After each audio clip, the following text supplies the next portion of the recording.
Oh, I'm Cash, and hopefully we're live for the first time properly. New message. Yeah, close. I am Cash, and welcome to Monday Night Live.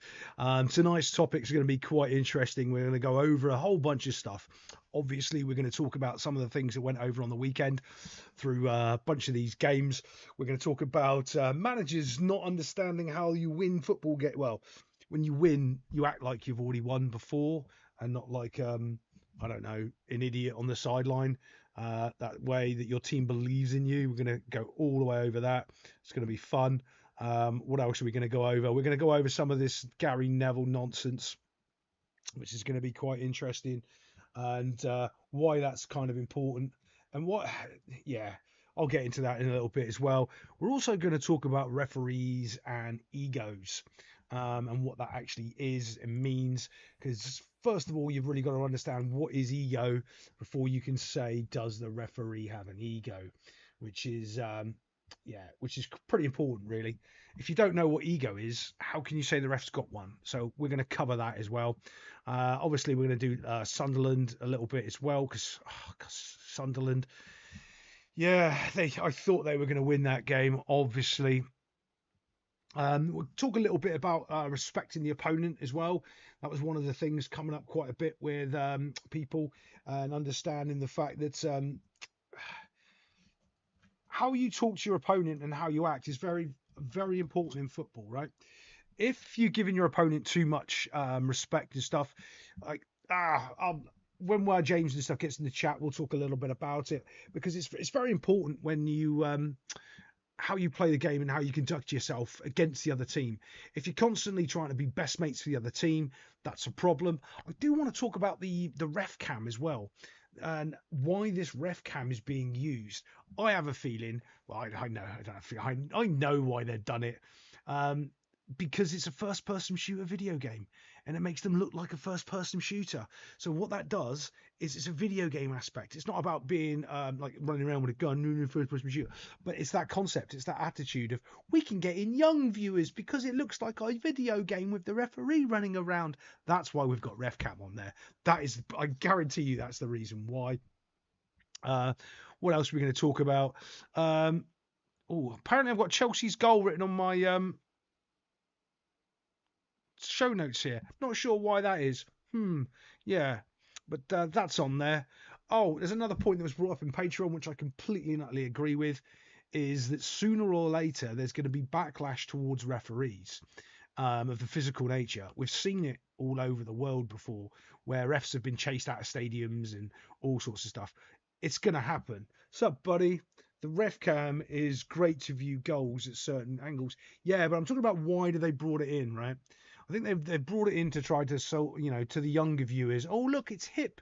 It's like a video game. There's never been any need for ref cams. Like, honestly, here's the thing: the ref cam should be used mostly for VAR to see where the refs. Well, the problem is the ref's not looking where the camera's pointing as well. You see, does that make sense? So it's kind of a bit of a nonsense. If you're not using the ref cam for VAR, right? Why have you got the ref cam on? What's the ref cam for? If it's not to review instances, right? So if it's never used in VAR, then why is the ref cam being used? That's my point. That's why I was going to come onto it and explain. It's like, so there's no need for it if you're not using it. So the only point on there is to make it look like Wizzy for people that play video games, because that's what it looks like. We do want to talk about handshaking a bit. And what football should be about and the war that you're going to when you step onto the field, especially in Africa. Well, and the refs make a bad call. The refs instantly an enemy to, into the community. Well, they're so mollycoddled in the Western world about this sort of hierarchy structure, and there's never any backlash for what they do. It's coming. It's coming. You can feel it. It's coming, because a lot of these referee decisions are so bad, and then they come out and lie about it. I think that's the worst thing. Is because I've mentioned it before. I had someone in the comments asking me, "Do you watch Ref Watch?" No, I don't watch Propaganda Watch. I don't watch them trying to convince you that they're right about lying about what they were wrong about. No, I can see with my eyes whether it's right or wrong. I don't need their opinion to tell me. Okay. There was one I got wrong ages ago. I heard it from the Sunderland fans because Sunderland Nottingham Forest game, there was a simulation of a yellow card. And well, it's not a foul. It's not, what's he doing? And they corrected me because, of course, I don't play, listen with the sound on, or I didn't actually know that particular guy had been trying to get other people yellow cards and they were simulating fouls all the time. Well, fair. And the ref did a right job. Good job on it. But be consistent. That's all we care about. What have we got here? Oh, yeah. That's. I do want to talk about these. Let's start off with the Sunderland and the Manchester United. We're not putting Manchester United in there just for you, DC. We're leaving Man United out. Okay, I might put a little Man United in. There you go. I thought Sunderland were going to beat United. I really did. I haven't watched enough of Sunderland this season to know what their problem was, whether or not it was their starting lineup or not. I actually thought that game was going to go horribly wrong for United, and it didn't. I don't think it helps United as well. Actually, this is interesting as well. I heard some little bit people talking, Man United fans saying that they wanted to lose. Well, you're not a fan. You never want your team to lose. Yeah, but then we can fire the manager. Well, no, because he might be the right manager, and if he wins, and then he wins the next 5, you're going to look like an idiot, I can't understand this mindset of wanting to lose anything. Like there is no tactical advantage. It's all just people that are just morons that think, if we lose, then this might happen, and then are you predicting the future of like what might happen if you lose? What if you lose and they never fire the manager when you just wanted your team to lose? Well, it's stupid. It's absolutely stupid. And I think that's crept in more and more in the fan base over the last couple of years, where they think it's acceptable for their team to lose because ultimately they'll get the outcome of maybe getting the manager fired. Like, what? Support your team or don't be a fan. I don't understand it. To me, it's absolute insanity, but that's the thing in modern football. I do want to pull up a couple of things here because what I can't quite go over. Right. So we're just going to go over some of the results on the weekend, like Leeds against Tottenham. I've not really watched Tottenham or Leeds. I haven't done a video on it. I'm not up to date with all my videos this week. Shocker. I had a lot to do. Still got a lot to do. But Arsenal beating Hammers, except, you expected that to happen. It was 2-0. Could have been more. Man United Sunderland, touched on it a little bit. I think, honestly, Man United should have lost that game on the form Sunderland's been on. But that's why we play the games, boys and girls. But let's get on to one of the controversial games that I wanted to talk about. Well, it's not really controversial in my opinion, but is Liverpool and Chelsea. Okay. And why this game, to me, was kind of interesting is because I called it out in the week and I said, if he doesn't go to a true sort of Andy Robinson, even though Andy Robinson's the reason they lost the game, they should have started with Andy Robinson. They really should have, and got a foothold in the game. And I don't think Slot quite understands what he's doing here at Liverpool. Slot's on a slippery slope. On his slot, his best players are Slobosai and that new kiddie Ekitike, and he puts Slobosai as right back and Ekitike sits on the bench because there's a problem when you have a £150 million striker in the team, even though he's not up to the fitness levels.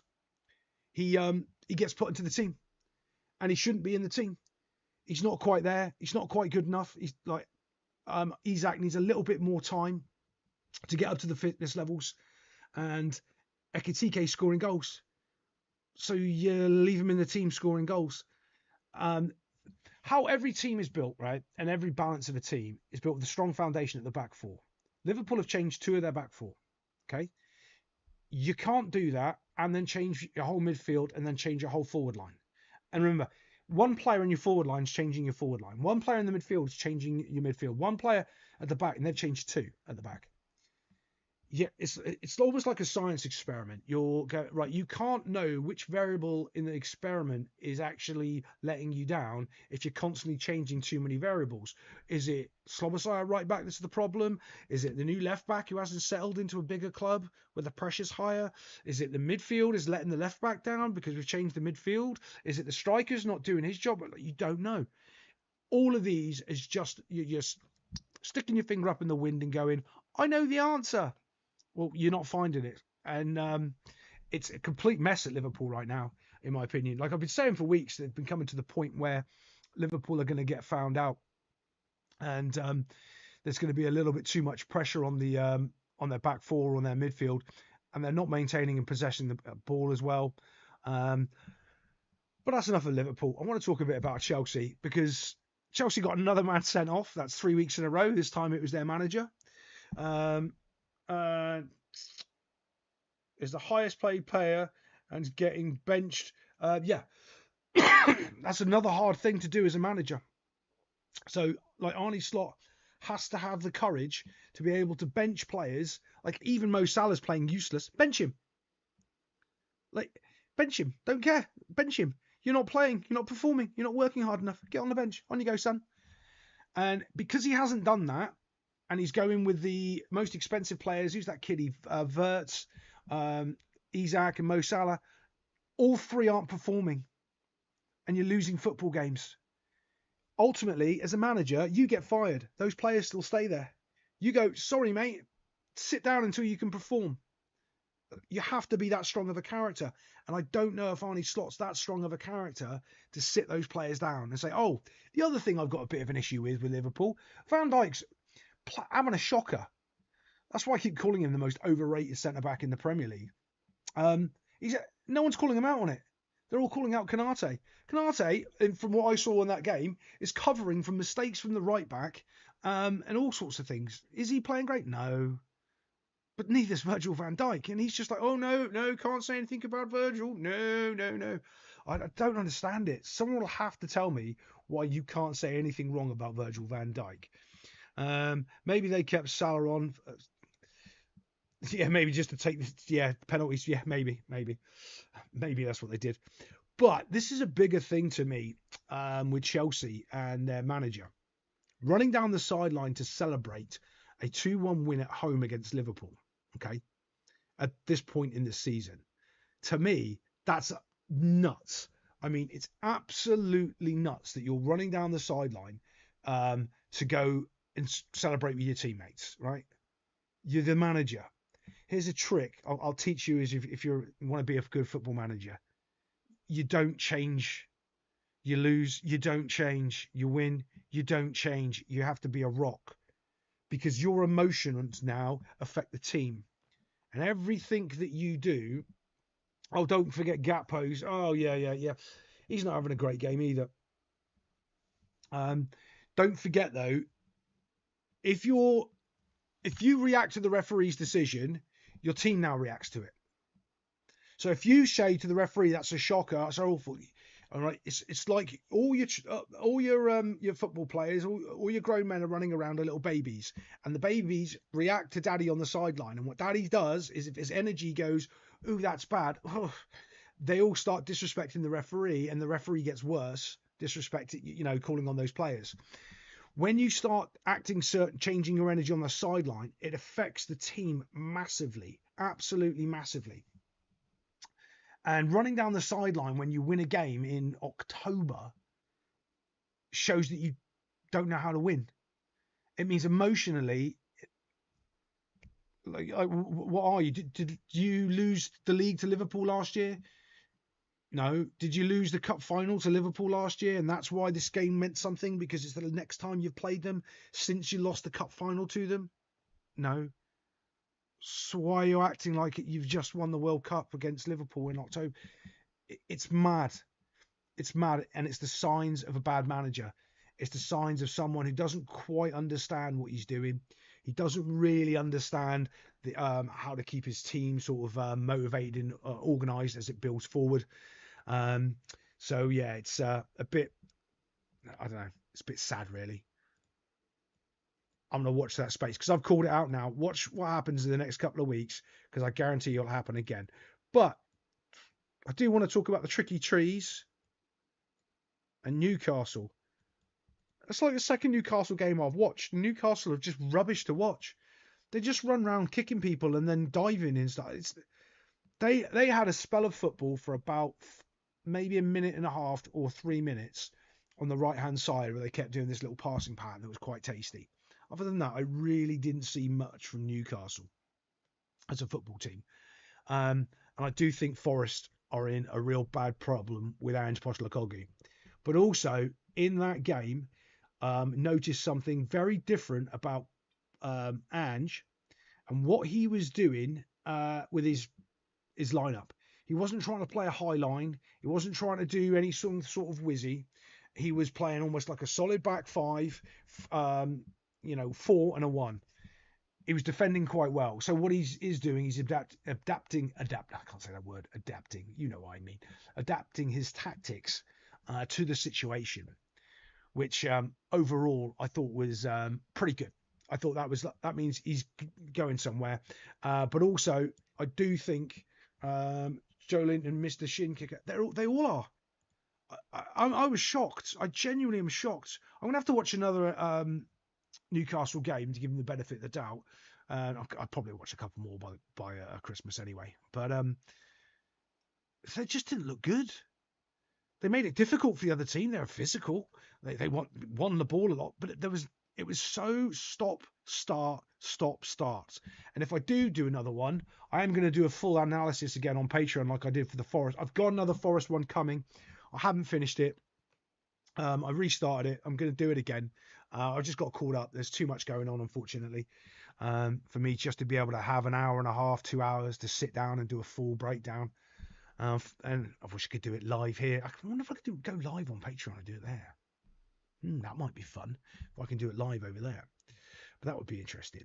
But yeah, there's a couple of weird things. Like Newcastle, to me, because of the way that they play like that means they're never going to get anywhere, because they're not building with a system of play that you can consistently look at and go, oh, that's how they score their goals. Oh, that's how they defend against you. Oh, they make it difficult. They just seem to kick you a lot, which is very, very bizarre for me. Very bizarre. I will tell you a story later about a 32-0 game that I was involved in. That's hilarious. I'll tell you that a little bit later when I get into a little bit of story time. But I don't know. What do I want to talk about? Oh, yeah.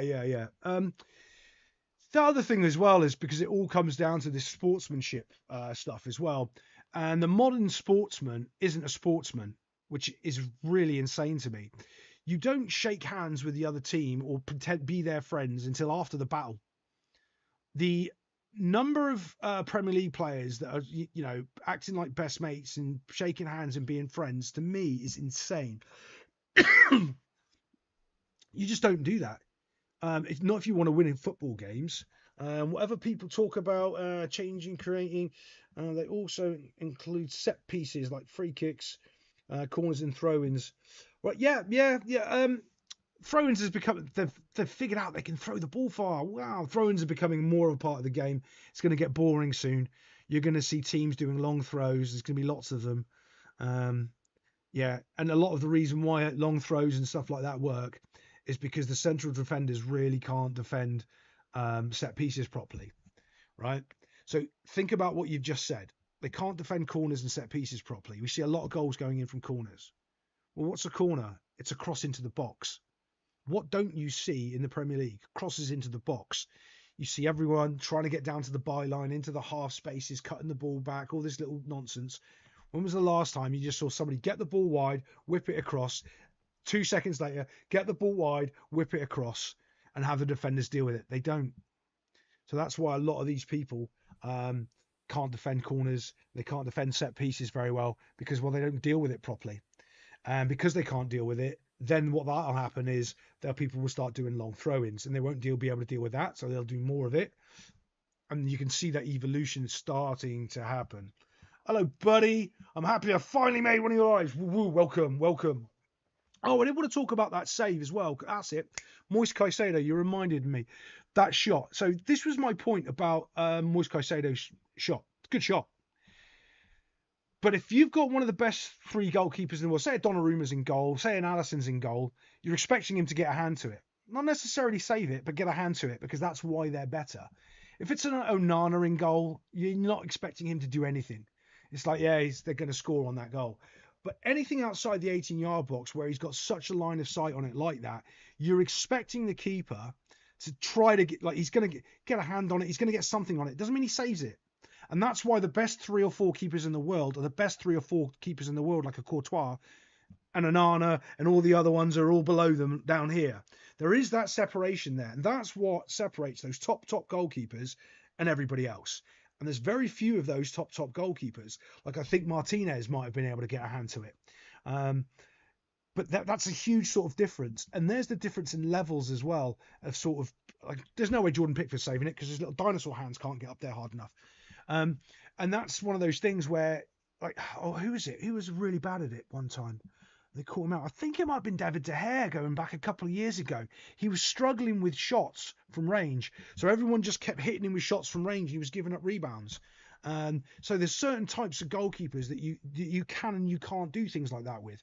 As good as Moise Caicedo's shot was, the top 4 goalkeeper may have got a hand to it. Remember, doesn't mean they save it, may have got a hand to it. The amount of times I saw players shaking hands at Manchester derby. Yeah, that's what I'm talking about. So if these players are shaking hands and being friends, they're not actually trying to beat each other. Try play me in anything, Monopoly, and like doing the dishes. I'm not your friend. I'm beating you at the thing, right? That's a winning mentality, competitive attitude. You're not sitting there shaking hands going, oh, hello. Oh, I remember you. No, it's the Manchester, like you said, it's the Manchester derby. You should be killing each other. But they don't. Do you know why? Because they don't really care. And because they don't care, you can see it. Also, wondering why we don't get as many strike. Okay, so that striker partnership thing, it goes down to the whole thing that I'm trying to explain over a long period of time about what's been happening in football since the early 2000s through the academy football. They can't coach it. The 2 centre-backs, the 2 centre midfielders, and the 2 striking partnerships used to be the backbone of the team playing a 4-4-2. They can't coach a 4-4-2. It's too complicated for them. Listen to Ruben Amorim when he's honest, and he was talking in the press conferences at Manchester United when he came in. He openly admitted that he cannot coach another system. Remember that. He said, no, I coach this system because I can't coach another system. And you're not going to go to a coaching license and they're going to teach you how to coach the system. It doesn't work like that. You have to go out and battle test it and find out how it works and it doesn't work with the players you've got, which is super important. When you actually find out what you can and can't do with players, because there's like my favourite's the 4-3-3, but I completely cheat. You wouldn't even know what system I'm playing half the time when you're looking at my players. You go, well, how have you got 4 up front? And this is dumb. Yeah, I know. Got you. And that's why you don't see these strike. Oh, the other thing with strike partnerships, I can remember my buddy. He's still coaching. We started coaching together at different places. He's been at it's a live stream, so I say more information than I should do. So he's been at Brighton. He's been coaching for Brighton's first team for about probably 12 years now, I think. And when we were coaching together, we never coaching together. We were always coaching in different places. And it was the Emil Heskey era when we started coaching, where they didn't care. Sup, buddy? Yeah, you're late. How dare you? Mother-in-law's 77th birthday. Hey, happy birthday, mother-in-law. Happy birthday. Yeah, it's a similar problem. This is the exact problem I'm talking about, DC. Exact problem I'm talking about. So, oh, yeah, striker partnerships. So there was this thing in football pre-2007, right? So it was the end of the 90s into the early 2000s when what they were doing is think of the Emil Heskies, right? Donkeys. The football coach and the football manager just said, give me an athlete and I'll make them a footballer. Okay? That's what they were saying. Sorry, I got this mad itchy nose. I've been pulling my nose hair all day and it's killing me. They said, give me a player as an athlete and I'll turn them into a footballer. They found out over a period of time that they can't make footballers after a certain age because, well, it doesn't matter how quick they can run. I'll tell you a classic example, Theo Walcott can run like lightning, but Theo Walcott can't kick a ball properly. So like there's loads of them if you go through. These athletes are absolutely fantastic and rubbish at football. And that was the whole coaching model back then. That's exactly what they were doing. Oh, can't stand. What else is finally James is yes. James in the chat. Also, the reason why the friends is to avoid yellow cards and help him with the win. Yeah, Heskey. Oh God, yeah, Heskey. Oh, I was at a training session with Emil Heskey in Leicester. I can't remember the year, and they were just crossing balls from miles, and he had to bring it down and just shoot, and he couldn't do it. Like I was there, like going, what? What are you doing? I'll do that on the volley. No, you can't. Yeah, I can. I'll do that on the volley. Um, so that whole difference in striking partnerships was always having an athlete and then a fast whizzy kiddie that will run in behind, or the athlete would be up winning the header and doing whatever. So they started trying to get away from it because they couldn't teach them how to play football. Then what they did is they went all the way back to the academy down to the under 10s and said, right, what we're going to do here is teach tiki-taka football and then build that up all the way through, build a system in our academy and have that come through into main, up to the first team over a 10-year cycle. Okay. Too much athletes, footballers do. Yeah, football intelligence is massive. Yeah, it's absolutely massive. Yeah. The decline in it is huge. There isn't footballers anymore. I'm shocked if I can see a player that can play football. It's all scripted. It's all systems. They can't just pick the ball up, spot two things, and make something happen. Doesn't happen. I think the last player that was kind of doing that was Kevin De Bruyne, but he was in a system that was dictated to make those things happen for him. So he didn't have to see them. He knew where they were going to be anyway. And they would go, oh, it's a wonderful pass from Kevin De Bruyne. Well, he knows where he's going to run before he's even touched the ball because they run in the same passing patterns in training. As we well know, I know about Manchester City. So then the model went from all these, dual strikers to going to trying to teach people footworks and foot skills and all of that, and individual wing play, all of this technical ability, because England is so far behind technically than Europe still is, and they don't understand it, and they still don't understand it. I've told them for years, everybody, they don't listen. They've got, we know what we're doing. Then why are none of your academy players in the Premier League? Don't know. They will never understand that. So that's why that all sort of drifted away. And they wanted to play with a lone striker because they wanted to play with three up front.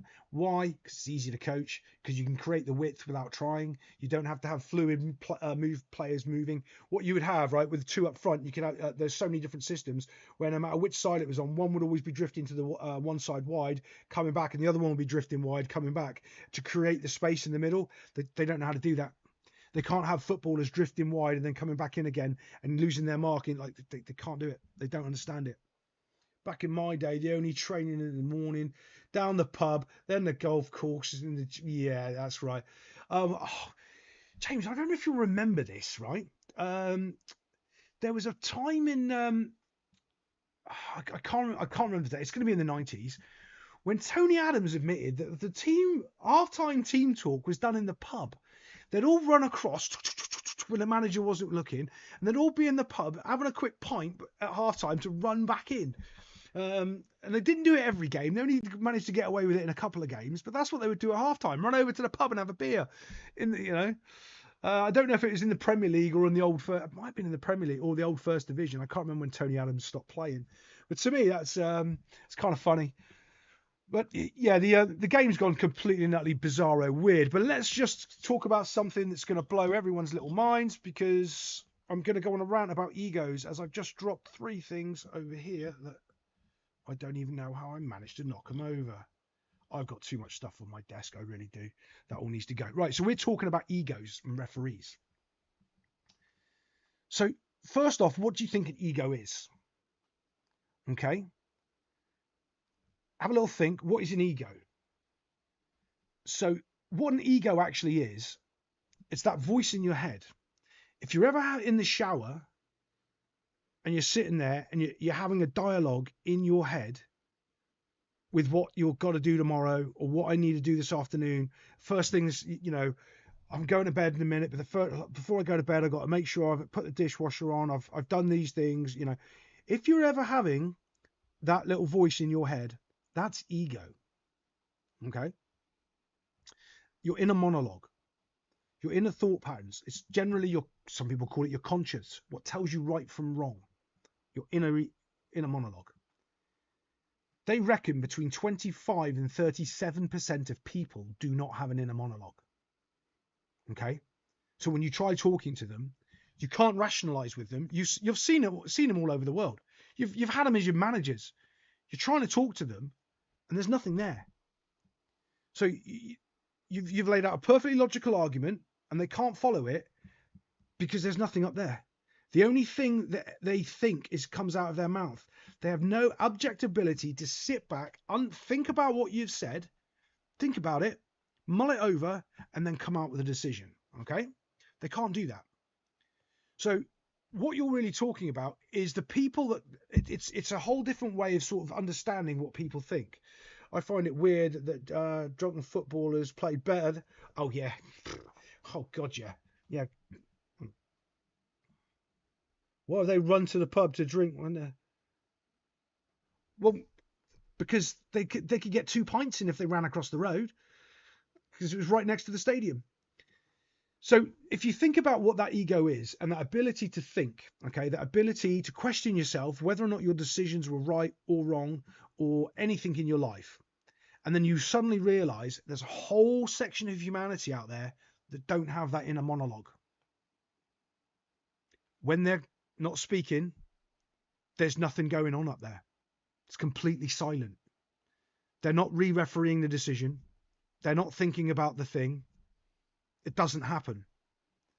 So when we say referees have got ego, actually they don't. They've got no ego because they've got no inner monologue. They've got nothing upstairs, nothing actually telling them what they've done is right or wrong, or they're rethinking their decision in any way, shape, or form. They're not capable. Right? That was when that study and that facts were coming out and people were looking at it. The amount of people in the university was shocked talking to the people going, well, how do you mean you have an inner monologue? How do you mean that you sit there and you think about things? That's strange. Why do you think about things? And you're like, wait, what? Guess what spawned from that scientific discovery? It's called the NPC meme. You may have heard about the NPC meme. It's based on real fact. It's based on stuff. Duffy calls. I was watching the whole video later. Just wanted to quickly stay in. No worries, buddy. To such a high levels with Heskey. Oh, yeah. Thanks for the always, buddy. I spent all day arguing with myself in that. Yeah, exactly. Yeah, you know exactly what I'm talking about, James.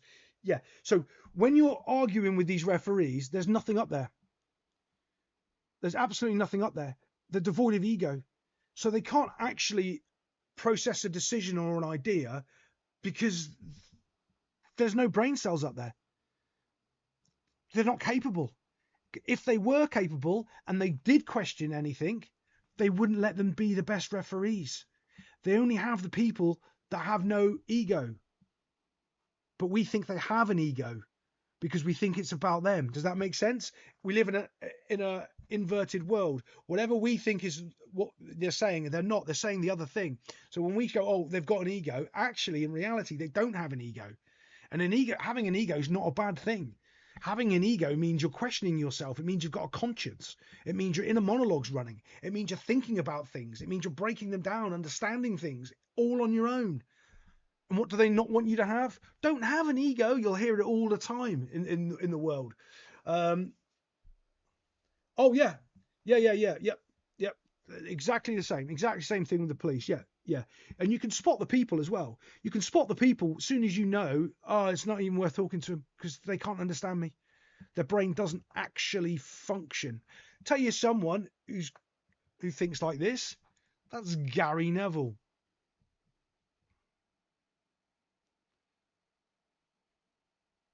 Oh, yeah. The NPC thing's been going on for many, many years. But that goes on to someone like Gary Neville, who just comes out and says, I don't know, all white men 30 or something is a problem, right? Here's my problem with all of that. I know the voices in my head were 100% a good thing, okay? But when they get to that point, don't do that, all right? When it's it, don't do that. That's all you need to remember, and the voice in your head, don't do that. The problem I've got with Gary Neville is he's the division in the world. Sports is supposed to be about bringing people together. All he needs to do, all he needs to do is shut his mouth and talk about football. This is the place where religion, politics, all that stuff sods off, and we have fun on the football field, yelling at each other because he missed the ball from 2 yards out. Don't care if he's gay. Couldn't care less if his dad wants to dress as his mum.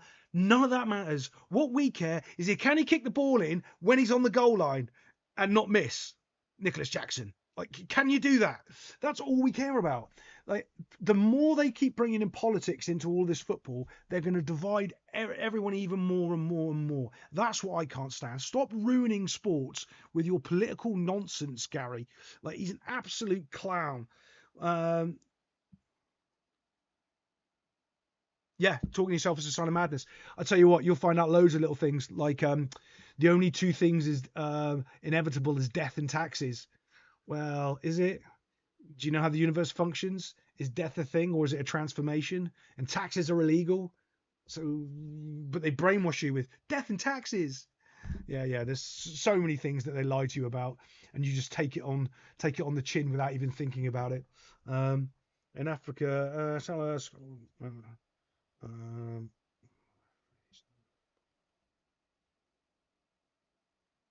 oh, dude, I like that. Gave his cards to Salah. See, that's a referee that actually that's not an NPC referee. He would never get a job in Europe. They'd never give it to him. Never give it to him. That's a good referee. I like that. Yeah. Oh, where was my rant going? I was ranting. Your chat made me stop. What was I ranting about?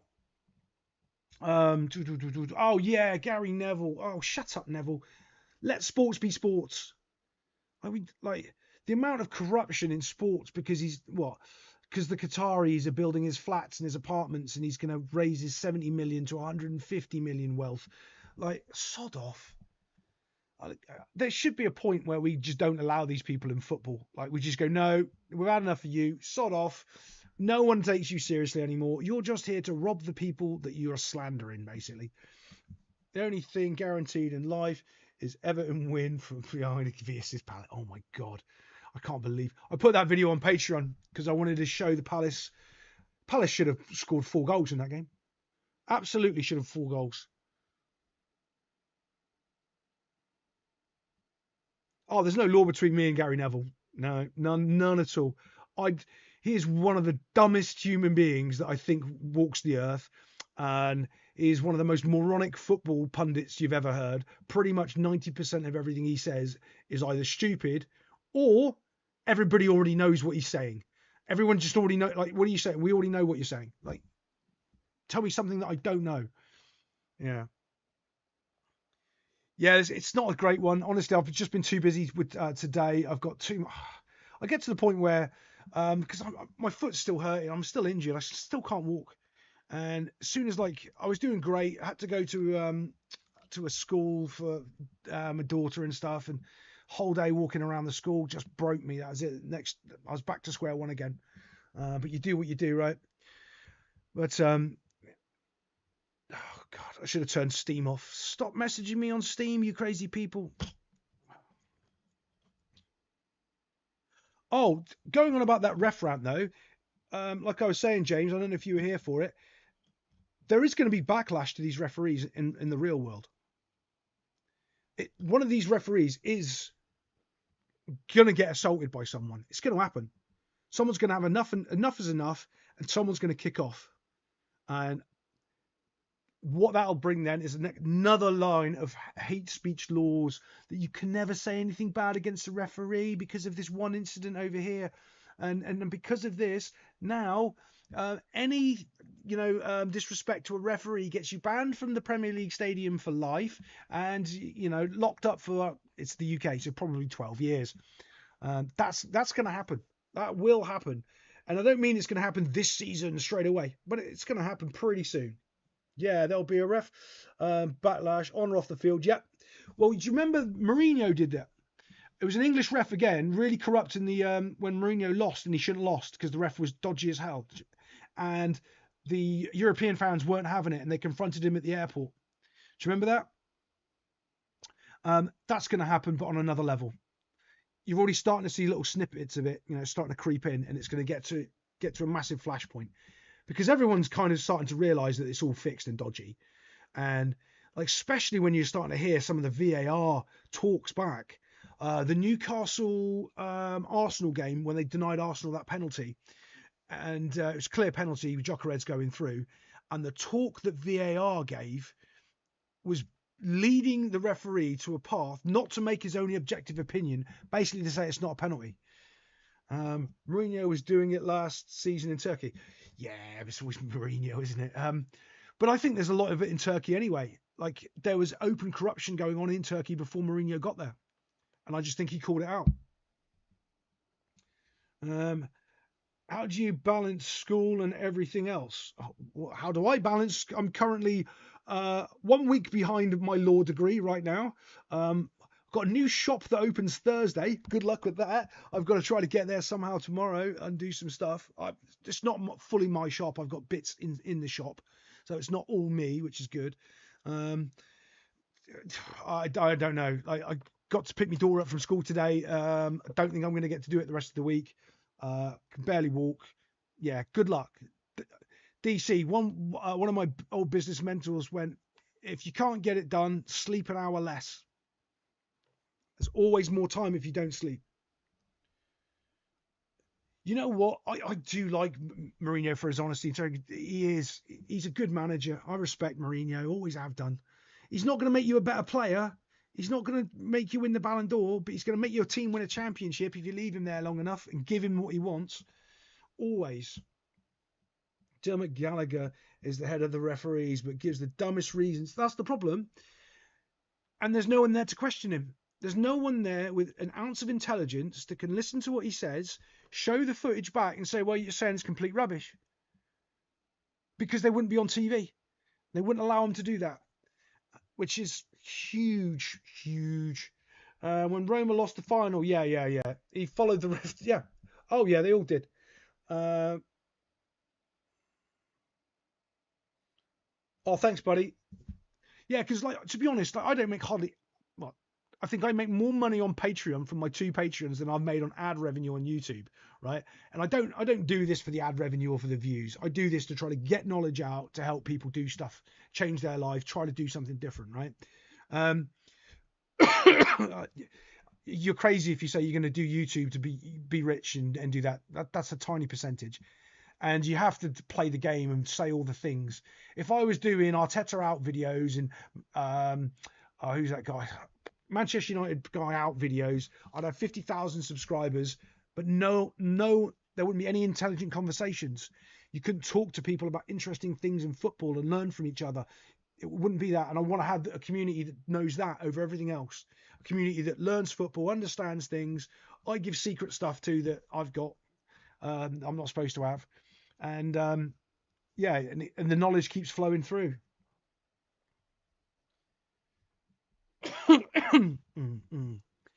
Yeah. So, where's my next rant? As fans, we can understand match fixing. It's done. Yeah. Well, FIFA came out and openly said 1/3 of all games are fixed. Yeah. Now what are you going to do, Dermot Gallagher? What are you going to say? FIFA's wrong? You got to be careful. Less sleep. Like I've got a really bad sleep pattern. I don't sleep. I'm really bad. That's why I'm so worn down. That's why, like, if I could get a good 2 days of sleeping 8 hours, I could get more done. It gets you. It gets you. Eventually, it'll get you. Lack of sleep will get you. Oh, right. So I'm going to tell you this. This is a Cash story. Are you ready? So it's about shaking the other team's hands, and it's about right. So my semi-pro team, we were a bit good. Every single player was like, I mean, we could probably compete at the championship, right? And we wouldn't win, we wouldn't get relegated, but we could compete. We'd probably be mid-table, and that was most of their players were in their mid-30s. Because most of them either just finished playing in the World Cup. I had players finished playing for Paris Saint-Germain, Atletico Madrid. We had international players still playing international, playing left back, and like we had players that were young, some going up to go for their, over in Europe to play professionally. Our goalkeeper, I'll tell you, he wasn't our goalkeeper, he was our striker. But if we put him up front, he would score 50 goals in a game. So we stuck him in goal. He'd still score a couple of goals, come out the field and score a couple of goals.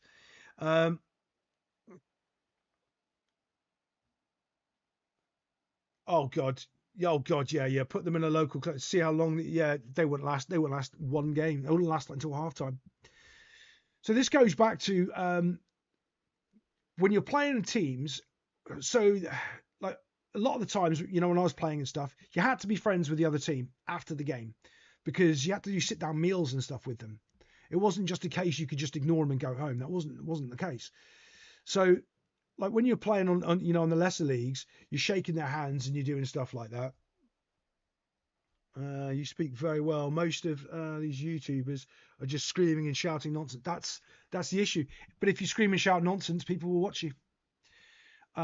People like to rage hate. People don't want to help themselves be better. They think you're arrogant if you're trying to teach them something and help them do something. They think, oh, who does he think he is telling me what to do that? And that's what they think. I'm telling you now. That's how how YouTube works. It's how people work. There's very few people that are open-minded and want to listen and learn and watch stuff. They want to be screamed at with the same biased opinion that they already have, that confirms what they already believe, to tell themselves that they're right about the thing. Yeah, I'm right about the thing. Look, he said it. He said exactly what I'm thinking. Yeah, that's what they want. Yeah, I'd rather have adult intelligence. It's so much more important. A place for the adults to go. Let the kids have their screamy channels. They talk utter nonsense. Like half of them can't articulate a sentence correctly. Like if I ever got into a debate with any of them, I would just say, just call them out for being 5-year-olds that can't even articulate a sentence together. How can I take anything you can say sensibly and seriously if you can't just talk properly as there's so many. What was that one guy? I saw him years ago. All right, fan blood. Yeah, my fan blood. Right. I'm not your family and I'm not your blood. Like, what are you talking about? Like, you're not saying anything. You're just verbally diarrheaing into a web camera and people are watching you. It's insane. Everyone wants the weak opinion of getting. They do want the mirror treatment. 100%. Yeah, they do. Makes them feel good. Oh, look, he believes what I believe. Yay. Makes them feel good. It's very important in YouTube if you want to grow. If you do that, you'll grow. Don't want to be that. I want to look at my community and be proud of them and go, yeah, my boys are brilliant. If you come in my community and you say something stupid, my whole community is going to call you out on it. Because like if you read my comment sections, go find the comments where someone tries saying something bad towards me. Oh, this is stupid because of this. I'll be calling you out. Like, it's like, oh, yeah, great, mate, great, mate. What? And then I'll be like, what the hell do you think you're talking about, you freaking dumbass? I haven't got time for those people. We don't care. One of the key elements of sales, mirroring, yeah, and the punter, 100%. Cash is a good salesman. Been there, my friend. Would you like to buy this Jaguar car? Oh, let me tell you this story. So I went for, I don't know, it must have been 18 or 19. I didn't get the job, and I actually drove off to become a Jaguar car dealer. Right, passed the first interview. Oh, okay, then we had a group interview. One of the weirdest things I ever did. I drove away, and it was like a 2-hour drive. So I stayed in a hotel, right, so I could get to the interview on time. Well, let's talk about Iggy making that big fast step into the football coaching. Oh yeah, he's going to do great. He's going to do great. Yeah. Oh yeah. If he records his coaching sessions and posts them up on somewhere where I can watch him, okay, I'll call him out and tell him how to help fix it and make it better and how to polish his players and make it really good. Oh God, anyone debating Messi and Ronaldo, see, they're just unintelligent. Who cares? I can break the Messi and Ronaldo debate easily. How many times did Messi play on the right wing? Well, there you go. Doesn't matter. If you're talking about a right winger, like I said, was it last week, the best player in the world starts at Steven Gerrard, then Sergio Ramos. And everyone doesn't understand it until I start explaining it to them. Okay, well, Lionel Messi, did he play centre-back at a world-class level? Steven Gerrard did. Sergio Ramos did. Did Messi play as a right back at a world-class level? Steven Gerrard did. Sergio Ramos did. Did Lionel Messi play in centre midfield at a world-class level? Steven Gerrard did. Sergio Ramos did. Both of them, Sergio Ramos and Steven Gerrard, played, well, up for different reason for Sergio Ramos, scored goals. Both of them could play football. They could play in any position, in any role. Today, Sergio Ramos, you're playing left back. Okay, great. And he's going to be one of the best left backs in the world for that game. You take Ronaldo or Messi and put them as a left back, they're not very good. And that's the difference in the word. And they won't understand it. The word football player and a striker or a left winger or a forward, they're really good strikers and they're the best in the world. Messi and Ronaldo is scoring goals and forwards, but not as a player. A player is different. A player can be put anywhere and do anything. They cannot be put anywhere and do anything. Never they could, even in their prime.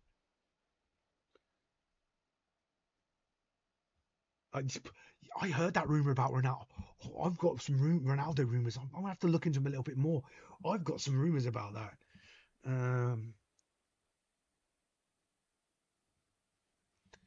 Yeah, I've got some rumors about that. Oh, let me finish my Jaguar story, and then I'll go back into my 32 goal game story. That's funny, because it's all about teammanship and my old team. So I stayed in the hotel so I wouldn't be late for this interview. Got lost. Was late for the interview.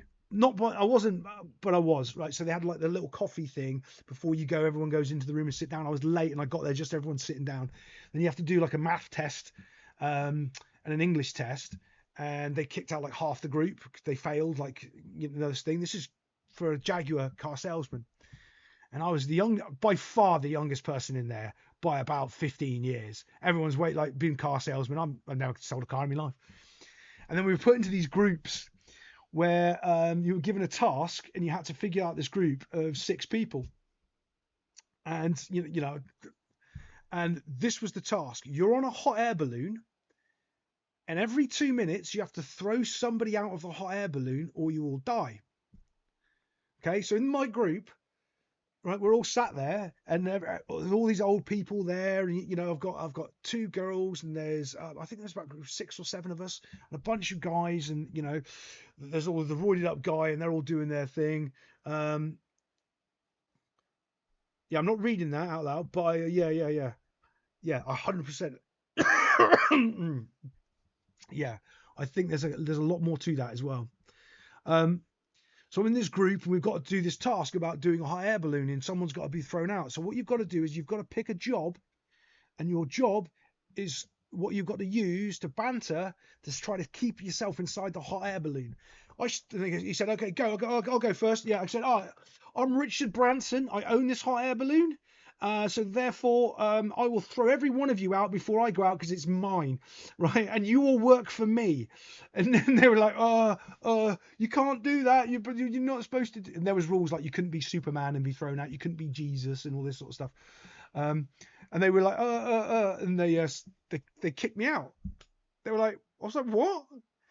Yeah, you can't do that. You've just taken over the whole exercise. I'm like, yeah. And they didn't give me the job. I was like, but I followed your rules, and I said that, yeah.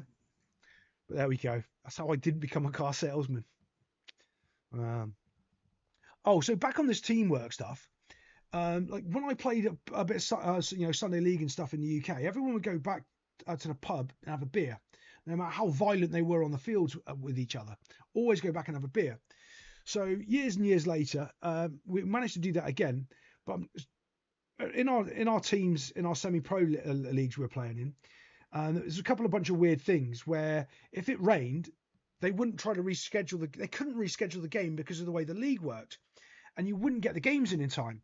So you could end up losing the league because you didn't play 3 more games than somebody else. Well, we were always better than everybody else, and we were like, because our team didn't, won the league in the top bracket, and then sort of disbanded because everyone's too busy and we couldn't get a team together, and then they wouldn't let us so a couple of years later we started at the bottom and just worked all our way back up through the leagues again, and we were going to win the league because we were top of the league, but we weren't on goal difference. So what happened is the team that was above us on goal difference had been beating teams 12, 1 or 15-1, when we'd score 4 or 5 and just call it a day and keep the ball. So we were going to lose the game, lose the league on the last game of the season because we couldn't reschedule the other 5 games that we'd got called off for rain, because they had 31 goals on us in goal differential. We needed to score 32 goals and win the game by 32 goals.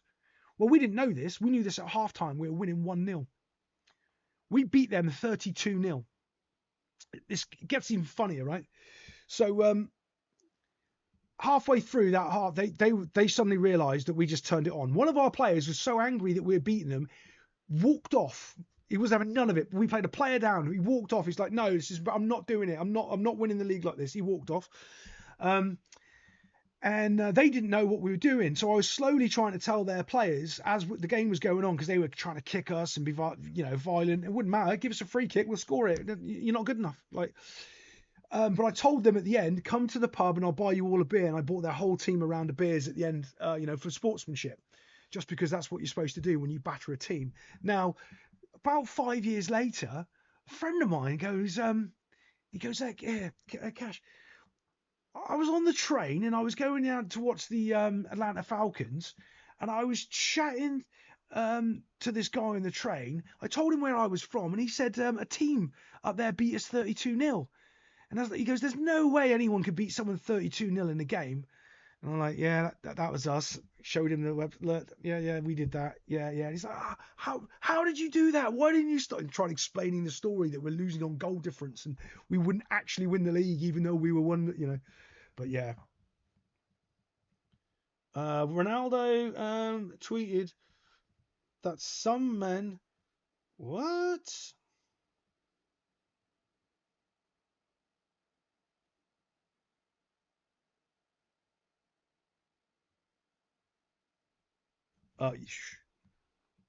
Wait. What did I say the other time when you say Kingsman training? What?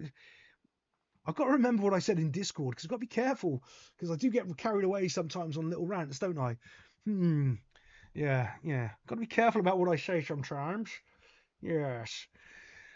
Yeah, so I do think there's a place of having that sportsmanship, but not on the field, not in Premier League football games. Afterwards.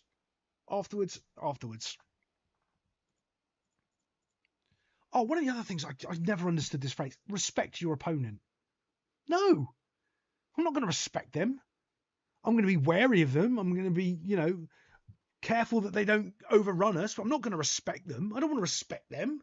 Like, I think there's so many weird phrases and sayings that people use that they don't really realise what it means. It's sometimes to me it's quite crazy.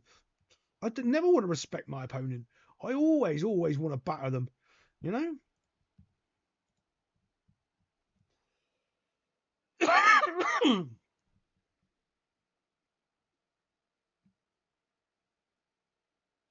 Oh my goodness, James, I'm going to steal that line. That is so good. That is so good. Yeah. Yeah, it's 100% a wall. Absolutely 100% a wall.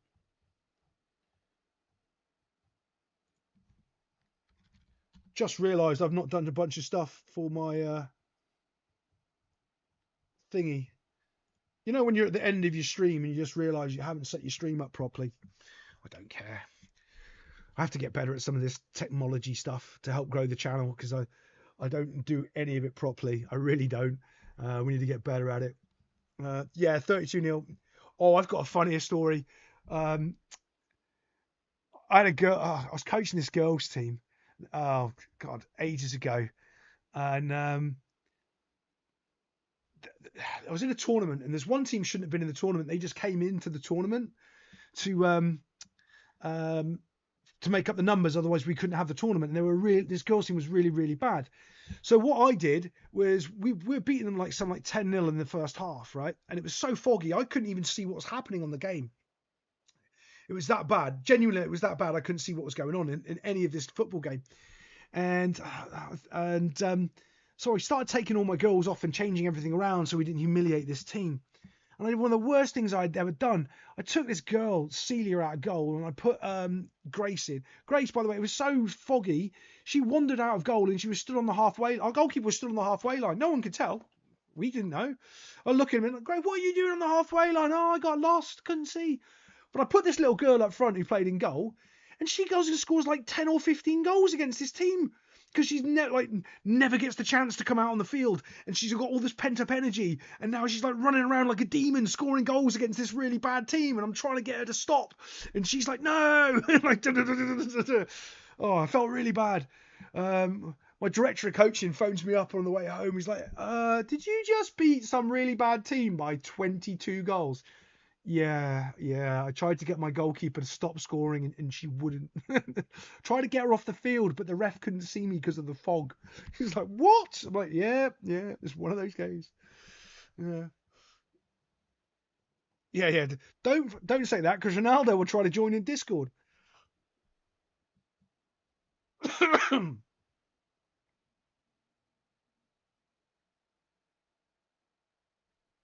You've got a little tiny French bulldog. Is that his Monday walk, is it?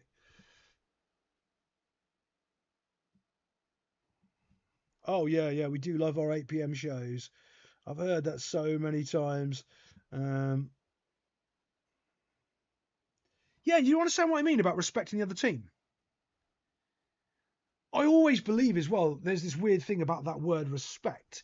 Have you ever heard this phrase as well? You got to earn respect. You don't ever earn respect. You only ever lose respect. People respect everybody already, like genuinely, except for if you're those NPCs that we talked about. And what happens over life is people lose respect for you. That's what goes on. They don't have more respect for you than like something. I don't think that's a thing. Genuinely, I'll go, yeah, oh yeah, I respect him. No, you mean you put him on the same pedestal as yourself. You don't class him like a complete moron because all the words that come out of his mouth aren't absolute nonsense. You know, it's weird how the English language gets used and weaponized, and people just accept it and they don't question the phrase. They don't look at it and go, "What is that? Does that actually make sense?" Because I don't think it does. Okay, boys, if there's no other little questions to answer, let me check my notes here. Chelsea manager acting like a buffoon because he doesn't know how to understand winning games. I do want to talk about Sunderland's defence more, but I know I'm going to do more of that next week anyway. So, yeah. If there's no more questions, boys and girls, I'm going to die off. I'm sure she had a really strong strike. No, she didn't. No, she didn't. She was just running around like tackling the ball into the goal, like absolute nutter. Like she was a girl goalkeeper, super quick though. She was super. We didn't realise how fast she was because she was always bloody stuck in goal. Celia, yeah, her dad was an accountant.